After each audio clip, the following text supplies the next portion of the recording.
귀한 찬양 감사드립니다. 또 귀한 연주 감사드립니다. 오늘 예배당에 오신 여러분 모두를 주의 이름으로 환영하고 축복합니다. 자, 옆에 있는 분 한번 인사하실까요? 환영합니다. 축복합니다. 서로 한번 인사하죠. 네, 우리 서로 사랑을 노래했는데 한번 이렇게 진하게 고백하죠. 사랑합니다. 이렇게 옆에 있는 분하고 한번 인사하시죠. 사랑합니다. 네. 자, 같이 한번 기도하겠습니다. 사랑이 없으면 아무것도 아니었던 우리들을 하나님 앞에 고백합니다. 그런데 그 사랑을 주신 하나님, 또 그 사랑을 우리에게 보여주신 예수 그리스도의 이름으로 오늘도 하나님 앞에 섰습니다. 하나님, 이 예배를 통하여 또 우리의 모든 교제와 만남을 통하여 그 사랑을 나타내는 우리 모두가 되게 하여 주시옵소서. 서로 사랑함으로 예수님 우리에게 주신 사랑을 나타내게 하여 주시고, 서로 사랑하고 섬김으로 하나님이 부어주신 그 사랑을 증거하는 자들 되게 하여 주옵소서. 오늘 이 예배 가운데에도 그 사랑이 충만히 드러나기를 간절히 소원하며 우리 구주 예수님의 이름으로 기도드립니다. 아멘. 우리 어릴 때 많이 부르던 찬양이 있습니다. 예수님이 말씀하시니 라는 찬양 있죠. 예수님이 말씀하시니 하고 1절이 뭐죠? 물이 변하여 포도주 됐네. 그래요. 그 1절이고 2절이 뭔지 아십니까? 바디메오가 눈을 떴다네. 그렇죠. 예, 맞아요. 바디메오가 눈을 떴다네 하며 후렴에 보면 예수님 예수님 나에게도 말씀하셔서 그 다음에 새롭게 변화시켜 주소서. 아멘. 예, 오늘 우리 함께 읽은 본문이요, 바디메오가 눈을 뜬, 그리고 예수님을 만나게 된, 그리고 예수님을 따르게 된 이야기입니다. 오늘 이 말씀을 대하면서 우리가 찬양으로 함께 어릴 때부터 불렀던 그 찬양의 가사대로 이 말씀을 통해서 우리가 새롭게 되는 그 은혜가 있기를 간절히 소원합니다. 주일학교 시절을 생각을 해보면 어린아이였을 때, 그 어린아이였을 때는 무엇을 말씀하시던지 정말 쏙쏙 빨아들이던 그 믿음이 있었던 것 같아요. 무엇이든지 하나님 앞에 기도하면 하나님은 다 들어주시고, 또 무엇이든지 할 수 있는 분, 하나님은 그런 분입니다 라는 순전한 믿음이 있었습니다.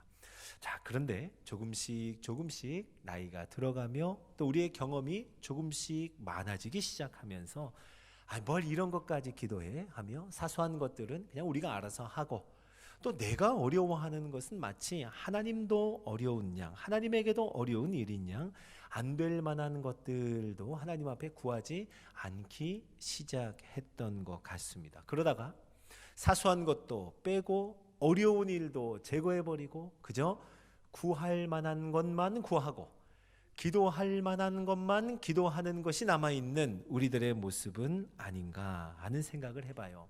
오늘 이 말씀을 통해서 다시 한번 우리 주님께서 우리를 새롭게 하심으로 우리로 하여금 순전한 믿음, 남김없는 믿음을 받으시는 하나님 앞에 다 고백하며 나아가는 우리 모두가 되기를 간절히 소원합니다. 특별히 지금 이 시기가요, 자녀들을 위한 간절한 기도의 제목이 많은 때입니다. 또 수능 시험이 이제 4일 앞으로 다가왔죠. 자녀들을 위한 많은 기도 제목이 있는 이 계절에 하나님께서 주시는 큰 능력, 우리 모두를 하나님을 향한 믿음으로 단단히 붙잡아 주시는 그 은혜가 오늘 우리 모두에게 일어나기를 다시 한번 예수님의 이름으로 축원합니다. 자, 오늘 35절 우리가 함께 읽은 성경 구절 중에 제일 앞선 35절을 보면은요, 여리고에 가까이 오실 때라고 말씀합니다.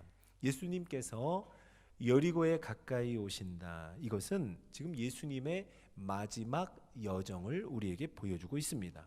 이제 여리고에서 20km 정도만 좀 더 올라가면 이제 예루살렘입니다.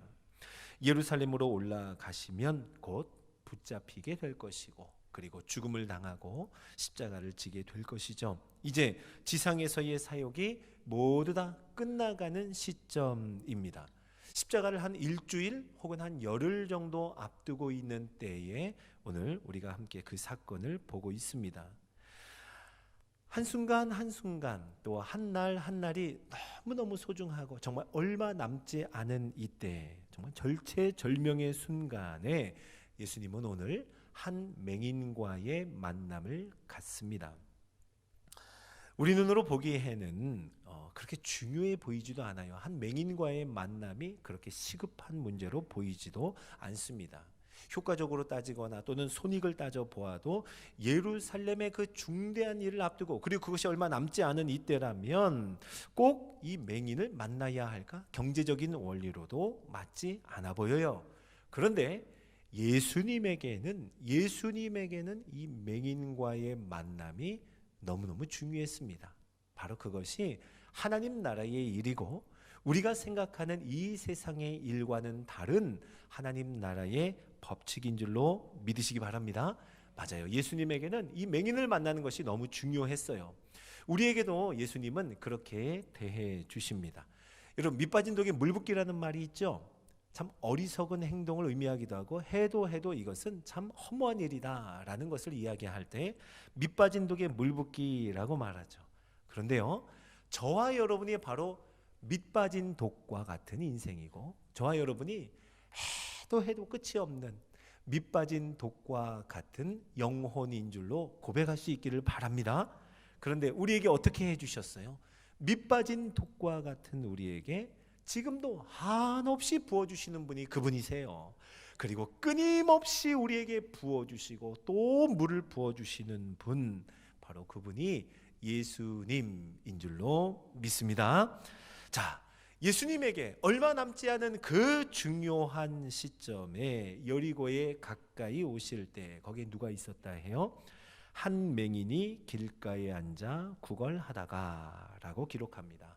한 맹인이 거기에 구걸하고 있는, 그러니까 거지예요. 가난한 자입니다. 어디에 앉아 있었다 그래요?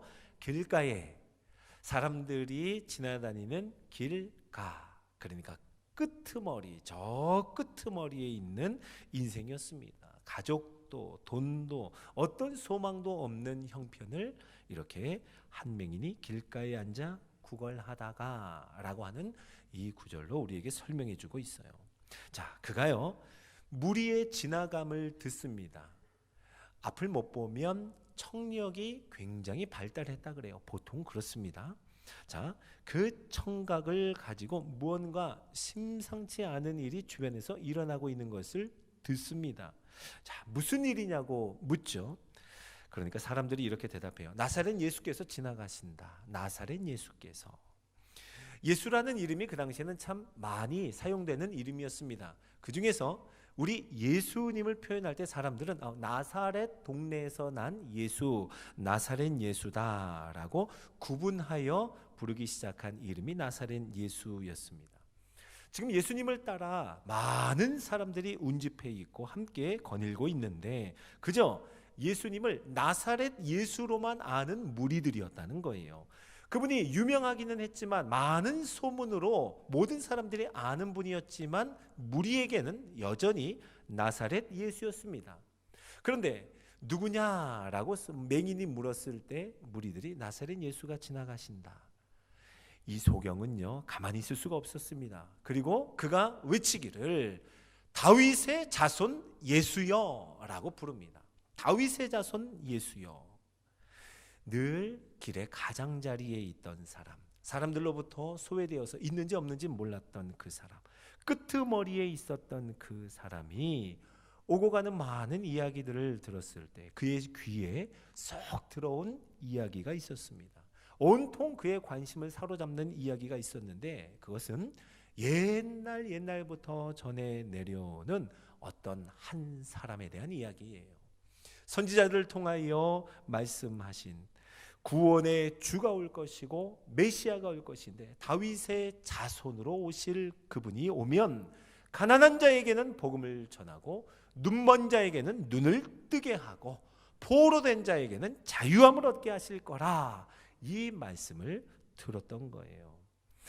앞선 누가복음 4장을 보면은요, 예수님께서 회당에 들어가셔서 선지자 이사야의 글을 펴놓고 이렇게 읽으십니다.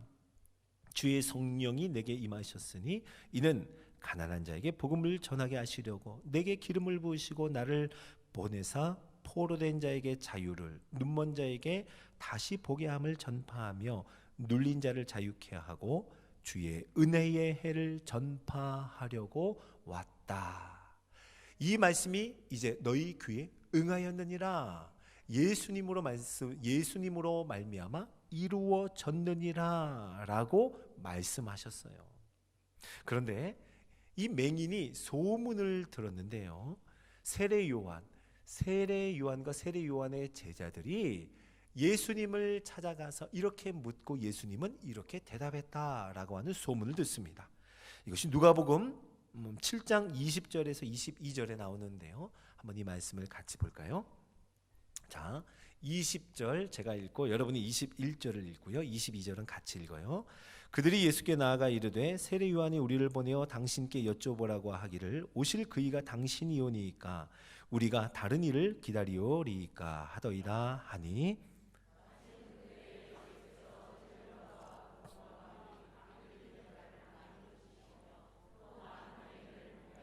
자, 함께 있습니다. 예수께서 대답하여 이르시되 너희가 가서 보고 들은 것을 요한에게 알리되 맹인이 보며 못 걷는 사람이 걸으며 나병 환자가 깨끗함을 받으며 귀먹은 사람이 들으며 죽은 자가 살아나며 가난한 자에게 복음이 전파된다 하라. 아멘. 예수님께서 세례 요한의 제자들에게 이렇게 말합니다. 너희가 보고 들은 바를 그대로 가서 요한에게 전하라. 이 이야기는 삽시간에 수많은 사람들에게 소문이 퍼졌겠죠. 가난한 자에게는 복음이, 눈먼 자에게는 보게 되는 바로 그분, 하나님께서 선지자를 통하여 말씀하신 구원주 메시아 다윗의 자손으로 오신다 했던 바로 그분이 예수님임을 말씀하셨고 이 소문은 퍼지게 되었습니다. 그리고 지금 예수님을 가까이 맞이하고 있는 맹인은 그 예수님이 내 곁에 오셨구나라고 하며 많은 관심을 가지고 소리를 치기 시작하는 거예요. 뭐라고 소리를 질렀다고요? 다윗의 자손 예수여, 다윗의 자손 예수여. 그저 무리들은 나사렛 동네의 예수라고 이야기를 해줬는데 그 이야기를 듣고 맹인은 다윗의 자손 예수여 라고 소리를 지릅니다. 길가에서 여전히 인생의 끄트머리에 있는 그 자리에서 유일하게 살 길, 생명을 얻을 그 길을 발견하고 다윗의 자손 예수여 라고 외치고 있는 거예요. 여러분, 이 맹인의 외치는 소리가 그 크기가 어땠을까요? 그 뉘앙스, 그 어감은 어땠을까요? 정말 죽을 힘을 다해서 소리를 지르지 않았겠습니까? 예수님에게서 멀리 있었겠죠. 감히 무리 가운데 있지는 못하고 저 멀리 저 끄트머리에서 소리를 질렀습니다. 너무나 간절했기에 경망스러워 보였을 수 있겠죠. 어떻게 이 순간에 고상할 수가 있겠어요? 조용하게 품위를 지킬 수는 없었습니다. 자, 이 이야기를 듣고 너무 시끄러운 나머지 앞에 앞서가던 사람들이 좀 조용히 하라고, 좀 잠잠하라고 꾸짖습니다. 다윗의 자손이여 라고 하는 이 말을 이해하지 못하는 무리들이었죠. 이 무리들이 보기에 이 맹인의 행동과 그가 소리 지르는 것은 그저 안못 보는 사람이 좀 어느 정도의 돈을 구걸하는 모습으로만 보였을 수 있습니다. 이 앞서가는 사람들 중에는 우리 성경에서 보듯이 예수님의 제자들도 있었고요. 자, 그런데 그 많은 무리들 중에 예수님을 제대로 고백하는 자는 딱 한 사람, 누구였어요? 맹인이었습니다. 다윗의 자손 예수여. 자, 앞서가는 제자들, 또 예수님과 가까이 있다고 하는 제자들조차도 뭘 그렇게 많이 안다고 걸핏하면 꾸짖는 모습이 성경에 많이 나옵니다. 뭐 가까이 같은 18장, 오늘 읽은 18장의 앞선 15절에 보면은요, 아이들이 예수님에게 가까이 와요. 그런데 굉장히 성가시게 했겠죠. 자, 그러니 아이들이 가까이 오는 것을 제자들이 꾸짖다가 오히려 예수님으로부터 꾸짖음을 당합니다. 또 오늘 본문 바로 앞선 31절을 보면요, 예수님께서 이제 예루살렘으로 가실 것이고 예루살렘에 가서 고난당하실 것과 죽을 것, 그리고 3일 만에 다시 살아날 것을 말씀하시는데도 성경은 뭐라고 우리에게 알려주냐면, 제자들은 하나도 깨닫지 못하였으니 제자들은 알지 못하였더라 라고 기록하면서 오늘 35절로 넘어오고 있어요. 그렇게 하나도 깨닫지 못하는, 잘 알지 못하는 제자들을 비롯해서 그 앞서가는 사람들은 이 소경이 소리치는 것이 못마땅한 거예요. 좀 잠잠하라 라고 꾸짖습니다. 자, 그런데요, 이 맹인은요 가난한 자였어요. 그리고 앞을 못 보는 소경이었습니다. 어떻게 가만히 있을 수 있어요? 가난한 자에게 복음을 전하는 분이 왔다는데요, 눈먼 자가 눈을 뜨게 하는 바로 그분, 메시아 구원자가 왔다는데요, 어떻게 가만히 있을 수가 있어요? 마치 지금이 아니면 다시는 예수님을 못 만날 사람처럼 간절한 마음이 상하고 또 상한 심령을 가지고 예수님께 부르짖는 거예요. 다윗의 자손이여, 다윗의 자손 예수 그리스도를 부르면서 그 뒤에 뭐라고 하는지 아십니까? 나를 불쌍히 여기소서. 나를 불쌍히 여기소서. 자, 사랑하는 여러분, 하나님 앞에 기도한다라고 하면 나를 불쌍히 여기소서, 바로 이 문장이 가장 완벽한 기도의 문장인 줄로 믿으시기 바랍니다. 아마 거룩하신 주님 앞에서 가장 흠없는 문장을 꼽으라면 나를 불쌍히 여기소서, 이 문장이 아닐까 싶어요. 어떤 아름다운 미사어구를 다 동원해서 하나님께 기도를 한다 하더라도 나를 불쌍히 여기소서라고 하는 이 문장만큼 하나님의 마음을 우리로 향하게 하는 것, 하나님의 시선을 우리에게 머물게 하는 그런 문장은 없을 것입니다. 나를 불쌍히 여기소서. 오늘 누가복음 18장에 또 앞서 보면 9절부터 보면 아주 유명한 두 사람의 기도가 나옵니다. 바리새인의 기도와 세리의 기도, 여러분 기억하시나요?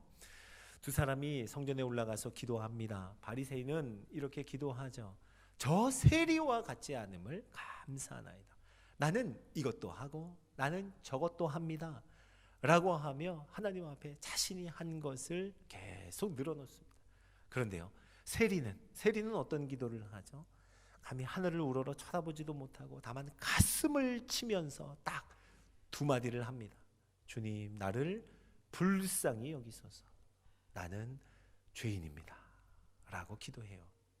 예수님이 말씀하시죠. 두 사람 중에 누가 의롭다함을 받았는가? 누구의 기도가 하나님의 의로움을 얻었는가 할 때 세리의 기도니라 라고 말씀하세요. 자, 사랑하는 여러분, 나를 불쌍히 여기소서, 이 고백이 저와 여러분의 기도, 우리의 입술의 고백 가운데 늘 가득하기를 예수님의 이름으로 축원합니다. 여러분, 우리 자녀들을 위해서 기도할 때도 마찬가지예요. 하나님, 자녀가 어떻게 그런 기도가 아니라 하나님, 우리 자녀를 불쌍히 여겨 주옵소서. 하나님, 우리 자녀를 긍휼히 여겨 주시옵소서 하는 마음으로, 마치 가난한 자가 하나님을 간절히 부르짖는 것처럼, 하나님이 없으면 아무것도 아닌 자가 하나님을 향하여 나아가는 것처럼, 앞을 보지 못해 캄캄한 인생 가운데 있는 자가 하나님을 향하여 간절히 부르짖는 것처럼 나를 불쌍히 여기소서, 우리 자녀를 불쌍히 여기소서, 이 고백이 넘쳐나기를 간절히 소원합니다. 여러분, 예수님은요 바로 이 외침의 발걸음을 멈추셨습니다. 이 중요한 순간에 한순간이 너무 소중한 이때에 나를 불쌍히 여기소서라고 하는 이 말에 예수님의 발걸음이 멈추었어요. 그리고 그를 데리고 오라고 말씀하십니다. 여러분, 상상해 보세요. 길의 저 끝에 있던 자가 이제 예수님 가까이 나오게 됩니다. 멀리 있던 자가 예수님 가장 가까이 끄트머리에 있던 자가 가장 중심으로 나오게 됩니다. 어떻게 기도할 때 이런 일이 일어났습니까? 나를 불쌍히 여기소서라고 하는 이 기도에 이러한 일이 일어난 줄로 믿습니다. 예수님이 물으세요. 너에게 무엇하여 주기를 원하느냐? 예수님이 모르셨을까요? 너에게 무엇하여 주기를 원하느냐 할 때 그가 소경인 것도 알았고 그가 길에서 구걸하는지도 다 알고 계셨습니다. 우리 주님은 다 알고 물어보시는 거예요. 그 안에 믿음을 표현할 수 있는, 고백할 수 있는 기회를 주십니다. 근데 여러분, 이 소경의 대답을 한번 보세요. 조금도 주저함 없이 이렇게 대답합니다. 주여, 보기를 원합니다. 주여, 보기를 원합니다. 다윗의 자손이여 라고 부르는 것도 믿음이었고 나를 불쌍히 여기소서라는 것도 믿음이었습니다. 그런데 이제 더 나아가서 주여, 주님이십니다. 나의 주인이십니다. 나는 주님의 것입니다. 주님이 나의 구원자가 되십니다. 주님은 하나님의 아들이십니다 라는 이 모든 의미가 있는 주여, 주여 라고 부르며 보기를 원합니다. 보기를 원합니다. 자, 여러분, 대상이 누구인지, 내가 대상을 누구로 이해하고 누구로 믿고 있느냐에 따라 우리의 원하는 바가 달라지게 됩니다. 만약에 철학자가 있어요. 유명한 철학자가 우리 앞에 있다면 무엇하여 주기를 원하느냐 할 때 무엇을 구할까요? 인생의 참 의미가 무엇인지 저에게 좀 깨닫게 해주세요 라고 구하겠죠. 돈이 많은 사람이 있다면 무엇하여 주기를 원하느냐 할 때 좀 이렇게 구걸하지 않고 좀 제대로 살아가게 해주세요. 좀 돈 좀 주세요. 충분히 좀 주세요 라고 대답하겠죠. 그런데 이 소경은 지금 뭐라고 대답하고 있는 거예요? 주여, 보기를 원합니다. 이 말은 뭐예요? 바로 주님이 내 눈을 뜨게 하실, 옛날부터 하나님께서 예언으로 선지자를 통하여 예언하여 말씀을 들려주신 바로 그분인 줄로 믿습니다. 가난한 나에게 복음을 전하실 분이고 눈먼 나에게 눈을 뜨게 하실 분이 바로 주님이십니다. 주여, 보기를 원합니다 라고 대답하는 거예요. 자, 사랑하는 여러분, 저와 여러분에게도 우리 주님께서 무엇하여 주기를 원하느냐라고 물으신다면 여러분 뭐라고 대답하시겠습니까? 주님, 당장에 이거 필요하니까 일단 이것만 좀 주세요. 이 정도로 주님을 대하시겠어요? 하나님, 당장에 지금 우리 자녀 입시가 있어요. 요거 잘 넘어가야 되는데 요 취업의 문제. 그렇게만 당장에 우리가 필요한, 마치 문제 해결에 국한하여서 하나님을 대하듯이 그렇게 대답하시겠습니까? 오늘 성경에서 우리에게 말씀해 주시는 것처럼 다윗의 자손 예수여, 나를 불쌍히 여기소서. 그리고 주여, 보기를 원합니다. 주님이 우리의 참 주인 되어 주시기를 원합니다. 우리 자녀들의 인생의 주인이 되어 주시기를 원합니다. 지금 이 입시와 취업과 여러 기도 제목이 있지만 그것을 통하여, 그 후에는 더 하나님의 은혜에 사로잡히며 예수님을 그리스도라고, 예수님을 주인이라고 고백하는 우리 자녀들이 되게 하여 주시옵소서. 이렇게 기도할 수 있는 저와 여러분이 되기를 간절히 소원합니다. 그렇게 외치며 그렇게 간구하는 소경에게 예수님은요, 조금도 주저하지 않고 말씀하십니다. 보아라, 내 믿음이 너를 구원하였느니라. 내 믿음이, 가난한 심령이 앞을 못 보는 듯 그렇게 캄캄한 마음으로 하나님만 간절히 구하며 하나님께 의지하는 그 믿음이 너를 구원하였다. 보아라 라고 말씀하십니다. 그러니까 어떤 일이 일어났어요? 오늘 성경에 보면 곧, 나중에도 아니에요, 곧 보게 돼요. 아멘. 곧 보게 되어 하나님께 영광을 돌리며 예수님을 쫓는 제자가 됩니다. 바디메오는요, 초대교회에서 아주 유명한 사람이었다고 합니다. 자, 여러분, 여기서 멈추지 않습니다. 백성이 다 이것을 보고 하나님을 찬양하니라. 하나님을 찬양하며 예배했다는 거예요. 깨닫지 못하던 무리들도, 그저 시끄러운 사람을 향하여 좀 잠잠하라고 꾸짖던 그 무리들도 예수님을 향해서 그냥 나사렛 동네 출신의 예수라는 사람이다 라고밖에 이해하지 못했던 그 무리들도 이 장면을 보고 함께 하나님을 찬양하고 예수님에게 나왔다는 거예요. 자, 사랑하는 여러분, 우리의 기도 제목이 있다면, 우리 인생의 궁극적인 기도의 목표가 있다면 무엇일까요? 나 한 사람, 내가 지금 겪고 있는 문제, 그 하나의 문제 해결받는 데에 우리 기도의 목표가 있겠습니까? 자녀들의 입시, 취업, 이것 잘 이루어지는 것, 여기에 궁극적인 목표가 있는 것은 아니죠.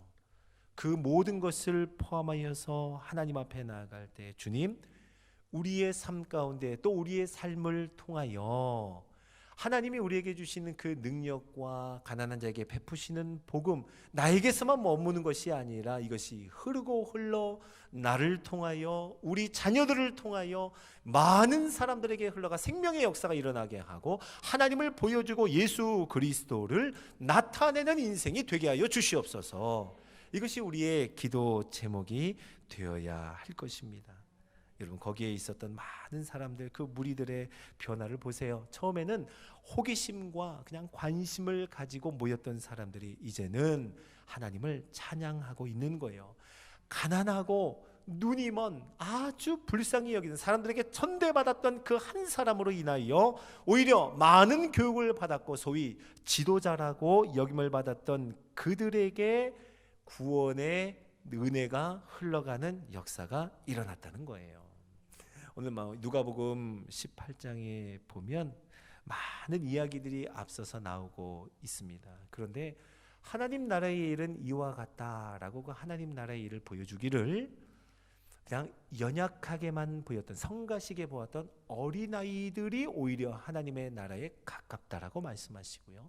바리새인과 세리를 비교할 때 사람들은 의심하지 않고 바리새인을 더 존경했습니다. 그런데 하나님은 하나님 나라의 일은 하나님이여 나를 불쌍히 여기소서 죄인입니다 라고 고백하는 세리가 하나님 나라에서 의롭다함을 받았다라고 말씀하십니다. 오늘 우리가 함께 읽은 이 본문에서도 수많은, 얼마든지 자신의 노력으로 자신의 호기심으로 예수님에게 가까이 나아갈 수 있었던 사람들이 아니라 길의 끄트머리에 있는 인생의 가장자리에 있었던 가난한 자, 구걸하던 자, 앞을 못 보는 맹인이 하나님 나라에서 더 소중히 여김을 받는 자임을 우리에게 보여줍니다. 그리고 그 연약한 자, 그렇게 불쌍히 여김을 받는 자, 그렇게 가난한 자를 통하여 하나님의 나라가 이루어지는 것을 우리에게 보여주고 있어요.